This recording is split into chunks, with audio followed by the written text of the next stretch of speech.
ঠিক দমন-পীড়ন। অর্থাৎ গত ২ দিন যেটা ঘটে গেছে, এর মধ্যে আমরা শুনেছি অর্ধশতাধিকেরও বেশি লাশ পড়ে গেছে। এবং এই যে আজকে যে কাণ্ড, বাংলাদেশের যে কোটা সংস্কার আন্দোলনের যে পরিস্থিতি এবং আন্দোলন যে পরিমাণ সামনের দিকে এগিয়েছে, শুধুমাত্র বাংলাদেশ নয়, এই আন্দোলন বহির্বিশ্বে, বিশেষ করে বাংলাদেশে বসবাস করা যারা বাংলাদেশের নাগরিক আছে, প্রত্যেকটা দেশে এই আন্দোলন চলছে। এমনকি কলকাতা, ইন্ডিয়া, যে ইন্ডিয়াটা হচ্ছে সরকারের সবচেয়ে আপন একটি দেশ, এবং সেই ইন্ডিয়াতেও এই আন্দোলন ছড়িয়ে পড়েছে। আন্দোলনের র্যাশ এত সহজে সমাধানের মতো নয়, অর্থাৎ এই আন্দোলন আরও অনেক দিন চলবে এবং এই আন্দোলনের যে ধারাবাহিকতা, হয়তো একটা জায়গায় সরকারের যে গদি, সে গদি নিয়ে এখন টানা হেঁচড়া শুরু হয়ে গেছে।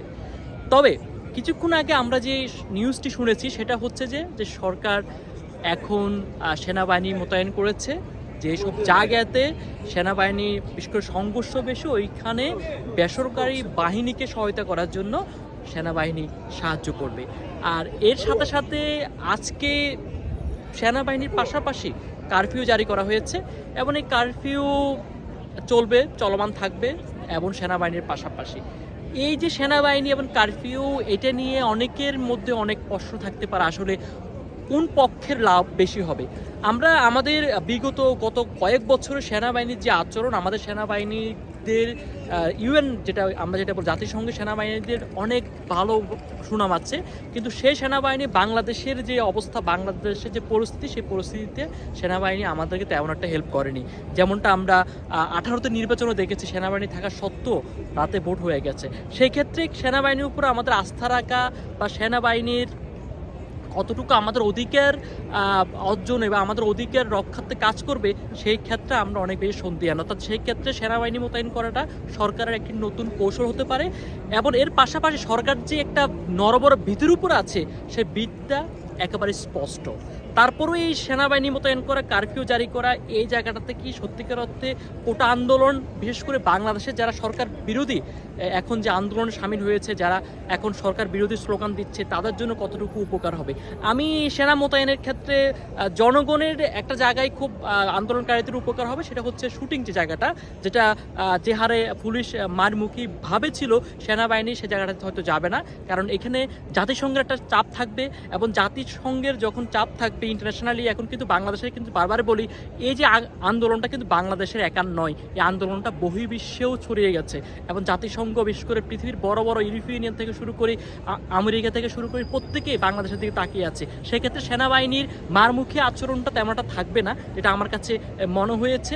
এবং সেনাবাহিনী যেহেতু সরকারের গুরুত্বপূর্ণ জায়গার নিজেদের তৈরি করা বাহিনী বলি, কিংবা সরকারের গুরুত্বপূর্ণ জায়গার মানুষগুলো ওখানে থাকে বলি, সেই ক্ষেত্রে এই সেনাবাহিনী কিন্তু সরকারকেই সাপোর্ট করবে দিন শেষে। এবং অবশ্যই আমরা সেনাবাহিনী আমাদের দেশ রক্ষার্থে অবশ্যই এগিয়ে আসবে, সেটা আমরা জানি। কিন্তু সেনাবাহিনীর যে গত কয়েক বছরের যে আচরণ বাংলাদেশে, সেই ক্ষেত্রে আমাদের জনগণের এই প্রশ্ন এসে যায় যে সেনাবাহিনী সরকারের পক্ষ হয়ে কাজ করবে। তারপরও বলবো, সেনাবাহিনী মোতায়েন করাটা হচ্ছে আমাদের বাংলাদেশের যে এখন যে পরিস্থিতি, সেই পরিস্থিতিতে শান্তি শৃঙ্খলা ফিরিয়ে আনা। এবং সেনাবাহিনী হয়তো সরকারের পক্ষ হয়ে কাজ করবে, কিন্তু তারপরও বাংলাদেশের জনগণের যে এখন যে উৎকণ্ঠা, আমাদের যে এখন যে ইন্টারনেট সেবা নেই, যে হারে মানুষ মানমুখী হয়ে যাচ্ছে, সে হারে সেনাবাহিনী হয়তো আমাদের জন্য একটি আশীর্বাদ হতে পারে। কেননা সেনাবাহিনী হচ্ছে আমাদের দেশের একেবারে সর্বস্তরে আমরা যার উপর বিশ্বাস রাখবো, সেই জায়গার আমরা সেনাবাহিনীকে দেখি।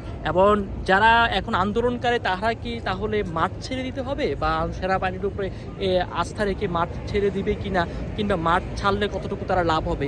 যেটা আমি না, এটা অনেক বিশ্লেষক কিংবা অনেক যারা রাজনীতি বিশ্লেষণ করে, যারা বাংলাদেশের প্রেক্ষাপটগুলো বিশ্লেষণ করেন, তাদের কাছেও যে সেনাবাহিনী থাকার পরও যদি, যেটা আমরা আগের আন্দোলনগুলো দেখেছি, আমরা এরশাদ বিরোধী আন্দোলনের কথা শুনেছি, আমরা 69 গণঅভ্যুত্থান কিংবা দেশ বিভাগের আগের যে সময়গুলো, সেই ক্ষেত্রে কারফিউ ভেঙেও কিন্তু মানুষ আন্দোলনে সামিল হয়েছে। এবং যদি সেনাবাহিনীর ভয়ে যদি আন্দোলনকারীরা কিংবা সেনাবাহিনীর উপর অতিমাত্রা বিশ্বাস রেখে যদি আন্দোলনকারীরা এই আন্দোলনের মাঠ ছেড়ে দেয়, সেই ক্ষেত্রে ফলাফলটা কিন্তু মোটেও ভালো হবে না। যেটা আমরা বরাবরই বলি যে সেনাবাহিনী কিন্তু পুরো দমে সরকারের একটা বাহিনী হিসেবে পরিণত হয়েছে গত কয়েক বছরে। এই জায়গাটা কিন্তু আমার প্রশ্ন না, কিন্তু এটা অনেকের, অনেক রাজনৈতিক কূটনৈতিক অনেকের একই মতামত এবং অনেকে এইভাবে দেখছেন। এবং এই বাংলাদেশের যে রাজনৈতিক প্রেক্ষাপট, সেই প্রেক্ষাপটে এখন যে একটা গণজোয়ার শুরু হয়েছে, এই গণজোয়ারকে যদি রুখে দিতে পারে অন্তত কয়েক ঘন্টা কিংবা এক দিনের জন্য, তাহলে সরকার কিন্তু খুব গুরুত্বপূর্ণ একটা জায়গায়, স্ট্রং একটা জায়গায় থাকবে, সেটা বলা বাহুল্য। তার সাথে সাথে বলে রাখি, সরকারের উপরে একটা ইন্টারন্যাশনাল চাপ আছে এবং আমাদের বাংলাদেশ জিওপলিটিক্যালি বাংলাদেশের উপর একটা গুরুত্বপূর্ণ একটা বিদেশিদের একটা বিশাল ষড়যন্ত্র আছে, একটা লোভনীয় দৃষ্টি আছে। সেই জায়গাটা থেকে সরকারের যে এখন যে প্রেক্ষাপট, সেই প্রেক্ষাপটটা নড়বড়ে অবস্থা। তার মানে এই নয় যে সরকার কালকে বাদ হয়ে যাবে, সরকার কালকে পদত্যাগ করবে বা সরকার কালকে ব্যানিশ হয়ে যাবে, বিষয়টা ঠিক এরকম না।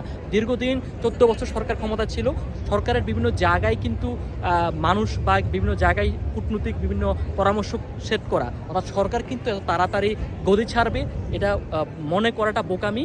কিংবা সেনাবাহিনীর উপর বিশ্বাস রেখে আপনি যদি সব কিছু একেবারে সেনাবাহিনীর হাতে ছেড়ে দেন, সেটাও কিন্তু বোকামি। যেটা আমরা বারবারই বলি যে 18 নির্বাচনে কিন্তু সেনাবাহিনী আমাদের তেমন একটা উপকার আসতে পারেনি, সেনাবাহিনী কিছু করতে পারেনি। কিংবা এই যে এর আগে যে আন্দোলনগুলো, বিরোধী দলকে দমন কিংবা সেনাবাহিনী যে ভোটের যে অধিকার, সেই বিষয়ের ক্ষেত্রে সেনাবাহিনী তেমন একটা ভূমিকা রাখতে পারেনি। সেই ক্ষেত্রে আমরা সেনাবাহিনীর গৌরব ইতিহাস আছে, আমরা সেনাবাহিনী নিয়ে গর্বিত আমরা জাতিসংঘের ক্ষেত্রে, কিন্তু বাংলাদেশের ক্ষেত্রে সেনাবাহিনীর সেই ভূমিকা আমরা পাইনি। আমরা অবশ্যই সেনাবাহিনীর সেই ভূমিকা আমাদের বাংলাদেশের ক্ষেত্রে হয়তো পাবো, এবং সেনাবাহিনী আমাদের জন্য অবশ্যই আশীর্বাদ হিসেবে আসবে, সেই কামনা ব্যক্ত করে বিদায় নিচ্ছি। আর অবশ্যই বাংলাদেশের মানুষের যে আকাঙ্ক্ষা, মানুষ যেটা চায় সেটার প্রতিফলন হোক, সেখানে দল মত নির্বিশেষে আমরা অসহায় মানুষের পাশে দাঁড়াই, আমরা ছাত্রদের পাশে দাঁড়িয়ে ছাত্রদের জন্যই কাজ করি, সেই কামনা ব্যক্ত করে কথা থেকে বিদায় নিচ্ছি। আল্লাহ হাফেজ, আসসালামু আলাইকুম।